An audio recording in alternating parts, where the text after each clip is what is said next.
by Mark Kleinman, city editor directors of Carillion were making a final rescue appeal to its lending banks last night after the government refused to rescue the ailing construction group, taking it to the brink of collapse.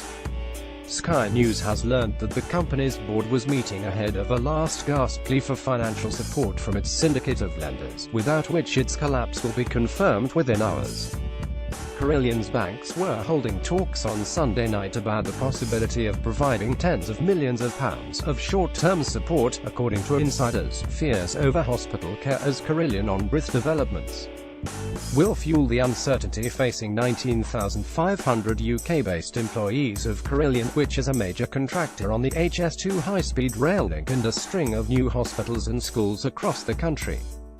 Government sources said that emergency talks on Sunday concluded with John Manzoni, the permanent secretary at the Cabinet Office, announcing that Carillion would not receive any special support from taxpayers. Company's bosses had hoped that ministers might agree to a proposal made over the weekend to guarantee payments on public sector contracts, which would enable it to borrow more money. Carillion needs £300 million of short-term funding from the end of this month, and its banks had previously indicated that they were reluctant to provide it without significant support from the government. However, it remained possible that those lenders to the UK's second biggest construction group could yet change their minds, according to some people close to it. Carillion's large syndicate of lenders includes Barclays, HSBC and Santander UK, as well as a host of overseas firms. What does construction firm Carillion do? The collapse of Carillion would expose Theresa May's administration to a protracted and potentially chaotic fallout from the failure of a major government delivery partner. The crisis of the company has already drawn stinging criticism aimed at ministers from Sir Vince Cable, the Liberal Democrat leader, and John Ashworth, Labour's shadow health secretary. Wolverhampton-based Carillion is the second-largest supplier to Network Rail and maintains approximately half of the UK's prisons as well as roughly 50,000 homes for the Ministry of Defence.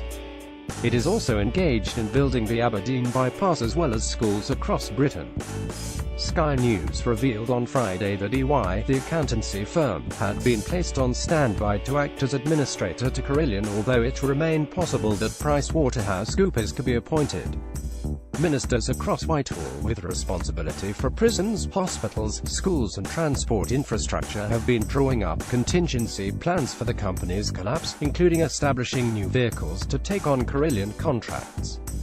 As recently as Friday night, Carillion insisted it was holding constructive discussions with a range of financial and other stakeholders regarding options to reduce debt and strengthen the group's balance sheet. Carillion added that it was in dialogue about securing short-term financing, while the longer-term discussions are continuing. In one of several crisis meetings held in recent days, government officials and regulators met on Friday to discuss how to safeguard the interests of more than 28,000 pension scheme members who could face cuts to retirement payments if Carillion does not survive. Senior civil servants from the Cabinet Office attended an emergency summit that included representatives from the pensions regulator, TPR, Pension Protection Fund, PPF, Carillion's pension trustees and an assortment of city advisors. Carillion has a pension deficit of roughly £580 million, although this figure would be expected to rise sharply if measured according to the cost of insuring its various retirement schemes on a full buyout basis. The company has issued a string of profit warnings during the last 6 months, sending it scrambling to raise more cash after unveiling a thumping £1.1 billion loss for the half-year. It had been targeting a number of disposals aimed at generating £300 million, including that of its Canadian operations, progressing more slowly than originally anticipated. Its only asset sale since the crisis erupted has been to offload a portfolio of healthcare contracts to rival outsourcer Serco for £50 million. Earlier this month, the company was dealt a fresh blow when the city watchdog launched a probe into the timeliness and content of statements it made to the stock market about its financial position between December 2016 and July last year, when a massive profit warning sent its shares crashing by 75%. Since then, the company has cleared out its executive team, including Chief Executive Richard Howson and Finance Director Zafar Khan. Mr. Howson was replaced on an interim basis by Keith Cochrane, the former Weir Group boss, with Andrew Davies due to arrive from Waits Group as his permanent successor on the 22nd of January.